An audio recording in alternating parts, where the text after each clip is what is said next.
10 seconds remaining. Be the ones to decide where and when the fights are going to be. Yeah, I like the idea of Nitz Assassin getting some farm priority, though. He's certainly a strong off-laner where we've seen him shine quite a bit in last patches. And yeah, that's a good point. Nyoki will probably be looking towards some Forged Spirit sooner rather than later. Down bottom, Skywrath Mage, Invisibility Rune, they'll go on to Rise. We talked about Hani's nice spiky armor there, but not going to keep Rise alive. He'll get himself into the Nightmare, but won't be enough. And First Blood will be drawn. Creep. Otherwise, yeah, you're just going to be looking to farm that up once the Tiny hits level 7, level 8, somewhere in there, and get some really cost-efficient stacks. But up top, Ace will be dueling out with Dread. He's blocked himself with his own guys, and he's going to get right-click down. The Time Walk comes through. Dread gets a solo kill. It's hard for the Invoker, as sustaining himself in lane is tricky. It looks like he'll be rushing a Midas, doing the standard Exort build. And still pretty far away. And here we go, rotation towards the mid, but Immune is there to try and slow him down. Ace will TP in from the top lane. A few more auto attacks will bring down the Invoker. And nothing that the Skywrath Mage can do. He might be in trouble here as well. The tethered up Wisp is thinking about diving in with the Tiny. They point out a lot of TPs. Dulas comes in. And who's this one? You know I can't see the colors. It's going to be Dread, but will he even be able to get here in time to do anything? No, they don't need him. Tiny will go down, and Immune will secure the kill onto the Wisp. So the HellRaisers Tried to run, tried to get the help of his allies, and in the end didn't commit too much to the fight. But they get the turnaround, they get the kill advantage, and now it's 4 for 1 in favor of HellRaisers, and Dread's Chrono is just now online. So they can use that very efficiently in collaboration down on bottom lane. But speaking of, the Nyx will fall. Yeah, he's just doing so much damage as the Starstorm falls through. It is level 3 as Mirana is level 5. Mid lane, we'll see initiation onto the Invoker as the Rise presses forward, but Dread's there. Nice, the Chrono catches the Wisp and the Tiny inside. Wisp only level 3, no relocate, but they will still lose the Invoker as Ace TP's behind the tower, commences the right click. The Tiny falls, the tether from the Wisp. Dread wants him, and he may find him. Come with me on the run. He does have just boost, power treads on the Void, should be able to chase him down, and there's your concussive from the Skywrath. The neutral deny from Come With Me will be successful, uses the ball. Beast that he was. He didn't get nerfed, it's just sort of the general flow of the game makes it a little different. I liked where my pubs were. I just picked Witch Doctor, just rushed an ag, sat back, wrecked people with my ultimate, win game, collect MMR, rinse and repeat. And now my strategy doesn't work anymore. People group up and kill me before I can get my ags at a good timing. I don't like it. Brutal. Yeah, it's a rough life. What are you going to do? Alright. Gotta show off my dreaded dreads, man. So, do we have a certain ruling as far as how long we're gonna wait for Come With Me in these circumstances, or? The rule of thumb that I've heard from admins in the past is 15 minutes is the kind of pause limit. That's also the if a team is more than 15 minutes late, that's when the default time comes, and there you go. Looks like SSD. GG, well played. So, fun game there, Blaze. Good work. You did well. Yeah, you as well, man. Sick casting those 2 team fights. Well, that was awesome. That was wow. I'm awake. I'm ready. And HR, they're gonna secure a win here. That'll be the end of it. So, looking forward at the schedule, what do we have coming up here? Let's put HR in the victory. I gotta pull the schedule up myself. It's confusing with the Fanatics and the 4 anchors. We'll go over it once more, guys. MYM in the brackets standings for StarLadder Season 10 have now become Fnatic. So that team is not off to a great start. They're now like 3 and 8. Definitely not going to be top 4. And that is this team here, tagged up as SSD, your Hani, Come With Me, Rise, Ace, Rise roster. So HR will take the win for this one. Next game starts in just about 40 minutes or so. It'll be Virtus.Pro versus KPG. Nothing crazy about this one. Very easy to understand. Then after that, we'll have a long gap, and it'll be Virtus.Pro Polar, the Go Black team, previously NVMI, and they'll be facing off against 4 anchors. That is Team Trixie, the 5 Finnish team, and they are now in the place of the original Fnatic in the bracket. So they actually have a pretty good chance of going to the top 4 still. I believe they're 7 and 5. Yes, they are. So see, they're now 4 anchors in position 6. So that's kind of the skinny. That's the lowdown. That's how everything is standing. We're going to have a break. Then Blaze now will be coming back for Virtus.Pro versus KPG.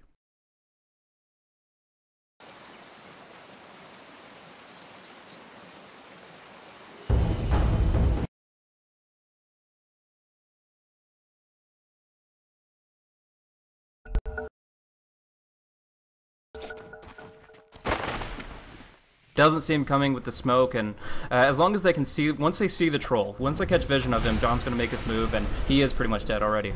Yeah, unless he tried to juke down bottom, and John will completely cut him off. There's your first blood. Drawn out by Yule. Great setup from Virtus.Pro. And yeah, they'll have enough to move into the boot threshold. I'm really curious what item trajectory he goes for with this kind of recovery style of troll.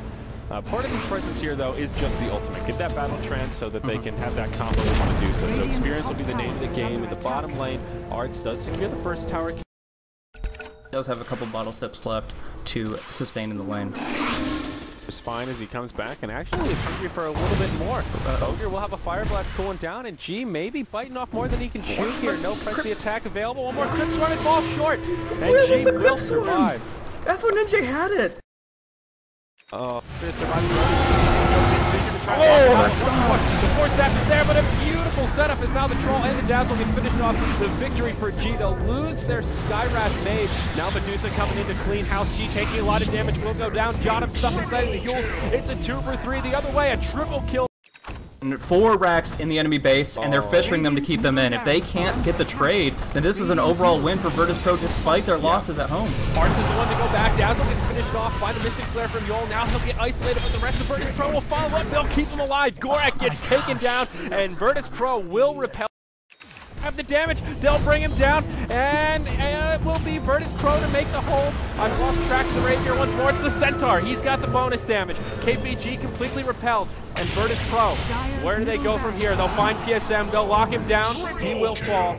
And they now go for the throne. They go for the win. Radiant base, and the Ogre will be able to teach him. Maybe no, the Mystic Flare will lock him in, and he'll go down. Bottom lane, Sadoy, the Rapier carrier, he's going straight for the Baron, and he hits hard enough, he might be able to do this. Now Ogre coming in, he'll be forced to buy back to make this happen, but there's a BKB on Sadoy. He could just go for Megas here. It looks like he'll try to do it. Double Cardi, helping him out quite a bit. One building standing between KPG and what seems to be certain defeat. Down it goes. That is full Megas, the throne at about half health, but can they make the hold? If they can get back this Rapier, there's a strong chance. Arts just trying to pull aggro off the throne as best he can. Meanwhile, on the bottom, they'll go on to Sadoy. He needs to be careful. BKB is still available, but this is risky territory for old Centaur. It really is. He cannot feed this Rapier away, but they want the throne so damn bad. It's down below 2,000, and they've got mega creeps with this next wave, but still, they are not confident here. They have to get out. They don't have TPs, they just have the BKBs, but they have to go for the full disengage. They've gotten the racks, and they still have the Rapier, and that's all they can really take away from it, at least for now. The buybacks are gone on all counts except for the Centaur and the Skywrath, so VP do have that advantage, but I'd love to talk about the net worth and experience graphs, but it doesn't matter at this point. It's all about whether this Medusa lives or dies, and if she can farm up a BKB, because in that last fight, we saw the weakness of Dusa without a BKB. It's not a common pickup on her for many reasons, but in this game, up against Blade Mail, up against Halberd, the Legion just had Dusa's number. Got the duel, got the taunt off, and killed her off not once, but inevitably twice. Arts, he needs to hold the position, he needs to just clear out the creeps, and without a Rapier, it's slow going for him. Yeah, definitely right. And this is going to be the one final team fight. Rapier still in the hands of the Centaur, which is not really ideal for anyone. KPG would like to have their Rapier back, and Virtus.Pro would like to have it on somebody that can actually right-click more than once every 2 seconds, as it seems. Centaur not really known for his axe-swinging abilities. We'll see how this ends up. KPG just barely hanging on, creep shoving into their base, but this Dusa doing a pretty good job holding it off. The throne is not taking much damage, but Virtus.Pro, they will go for the win, but KPG, they're doing the same. Glyph's not available for the Dire side. Radiant do have a Glyph. That gives them quite the advantage here. Arch will get locked down, taking heavy damage. He's falling. Meanwhile, the Dire base, the exorcist is there! KPG, that'll come out ahead. Blaze, a nail biter to the bitter end. They lose their Rapier, but they still manage to do it. Oh my Lanta, what a game this was. Holy shit, man. That is just absolutely insane. We saw how great their right click and physical damage can be when they took down that Roche earlier with the Battle Trance, with the Exorcism. They did the same thing to the Frozen Throne. They took down the Dire Ancient, and holy crap, was that an amazing game. Kompas.Gaming taking it in 52 minutes time, not even needing the deuce up for their final assault. He goes for a lucky 777, but gosh, that was just such a crazy, cataclysmic finish. Couldn't have had a better way to end this game.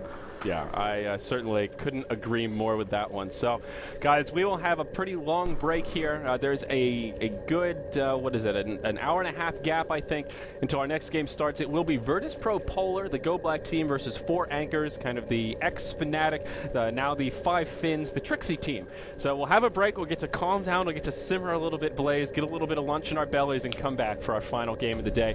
Thank you so much for joining us, folks, at Sayori TV, at BlazeCasting on Twitter, if you enjoyed it. And of course, at Beyond the Summit to stay up to date with all things in the studio. Stick with us because we're coming back after an hour and a half for one more game.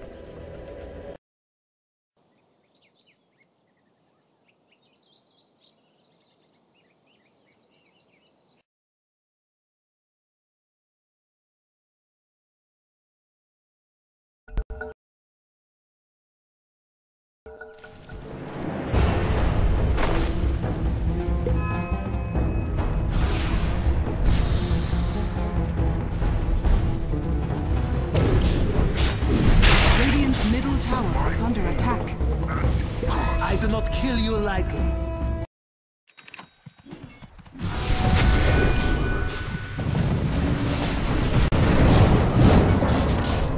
I was unique. The lesson.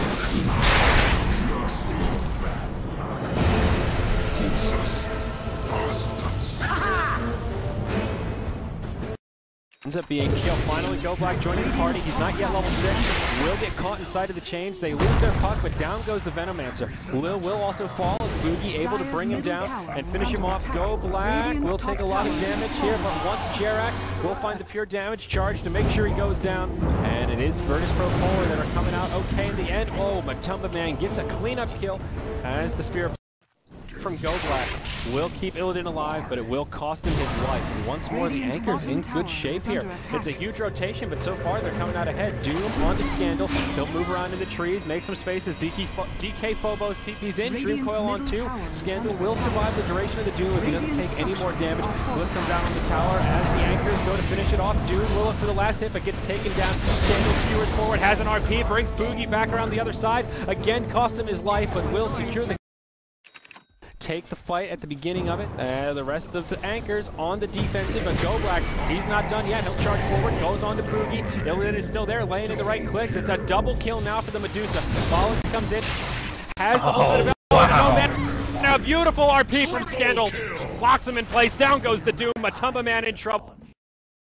Illidan wants it, and he'll find it. Magnus does go down as Doom comes around the backside. Will maybe get a crit onto Lil. That would have been a kill. Lil just playing ring around the Rosie and buying himself a lot of time here. Will he be able to live in the end? Oh no. Won't be able to get it off when it's all said and done. Illidan trying to there's no incentive to do anything than what they're doing right now. If they lose the race here, that'll be the one-way ticket for the Dire side to get right back in this game. And off to the side. Oh, Jesus. Now we'll see the Steward back into the RP, and that'll catch well, 2 on the Dire side. A lot of buybacks coming out. They're all getting dropped. They'll buyback straight away. All of the buybacks utilized.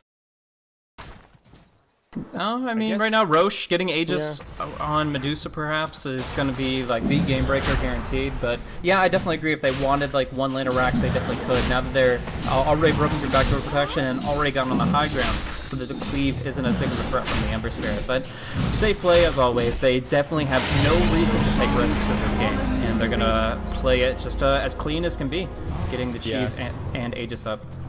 So Aegis goes to Scandal, Cheese will go to the Shadow Demon. Unfortunately, the Medusa couldn't really decide to drop any items. He doesn't need it. He's got BOTs and buyback. Like, he's got his second life. Yeah, that's true. And 8,500 gold, so we may see him want to pick up a Rapier on that Courier. But now Virtus.Pro head towards the base, and there is still a crew standing. So this is the final hold for the Dire side. But they'll take out Roche. Doom's still down for 30 seconds. Trixie comes in, connects with Poison Nova. Go Black charges forward. They'll find Trixie. He'll get bashed, and should be a dead Venomancer. The mech will buy him some time, but that'll be the end of the Aegis. Now Boogie comes in with the dunk onto Illidan. He takes out the tier 3 tower. The Glyph comes out. DK Phobos in the front lines. Illidan with just too much too much life to spare, as they will be repelled. Searing Chains come out. Virtus.Pro Polar will lose their Shadow Demon, but they also lose the bottom lane of Barracks, or at least the range racks. Melee still standing. Illidan on the run. Will they be able to bring him down here? Gets a hit by the creature. Now Boogie comes in. Stone Gauge is finally used. There's your RP, and this will be the end of the Dire side. They get cleaned up as Boogie survives in just a few seconds with the Ghost Scepter. It's just Bollocks. He's respawned. The BKB will maybe keep him alive. Yeah, it looks like it, but that's it. They still can't bring down the Medusa. He didn't even get the chance to cast one Doom. Like, we're talking all about this refresher stuff. He can't get in position to even use a single one of his major disabling ultimates. They take the racks. It's going to be GG in a moment here. It was kind of Swarm Host versus Swarm Host for the stalemate in the mid for a while, but now we see 4 anchors. Their base is broken, their resolve diminished, and there really is no moment of victory for them. There is no potential win in the rapiers in their clutches, which Illidan, it's over his dead body. Yeah, literally. I mean, just look at it. He's just trucking the Barret. Meanwhile, in mid lane, the rest of his team going for the fight. Doom will come out onto Scandal, but he has no RP anyhow. He's already used it. No refresher either. They will go hard on the Doom. Will buy himself some time with the defensive disruption. He'll be able to live, and it's all a distraction. If Illidan does secure the Mega Creeps, and they'll get a constellation kill in the Shadows in a minute. And that is going to be it. Maybe they'll hang in for one last team fight, one more Hail Mary, but Mega's on the field. They do not have an easy way to deal with them. No Medusa on their side. And oh, Madamba, he holds his Desperate Rapier for approximately 3 seconds. Yeah, I was just going to say, that's noble, but now Puck gets one, it. And GG. Puck Rapier imbalanced. But yeah. Yeah. All right, that was a game. 1-17 today. Only 3 with a long break, but lots of Dusa action. And making these games interesting. I like the Dusa mostly because it's encouraging the Rapier pickups. And boy, are they just a barrel of fun. Yeah, so much potential with that kind of a build-up, but it really does make the game on an edge of a knife. Either that Stone Gaze gets off or it doesn't. It really is a major cooldown that prevented most of the fights that 4anchor were trying to set up. So a bit good of Illidan to position himself always very carefully, had the right item progression, and used his ultimate right when it counted. So overall, Virtus.Pro, they take a slow, they take a careful, but they take an effective win here. That's it. So that will wrap up our coverage today, guys. We'll be coming back tomorrow for plenty more StarLadder EU action. We're now in the home stretch. There are 5 days left. And then this group stage will be ended, and we'll know the top 4 teams that will be moving on to the grand event, the LAN finals in Kiev, where the money is for StarLadder Season 10. But we're done for today. I'm Zyori, joined by Blaze. Thank you so much for joining us. VODs are already up. If you didn't watch the second game, I highly recommend it. It's on YouTube. There's a Reddit thread about it. It is worth a watch. It was a nail-biter till the bitter end. And hopefully we'll see you guys there. Take care, and we'll see you tomorrow.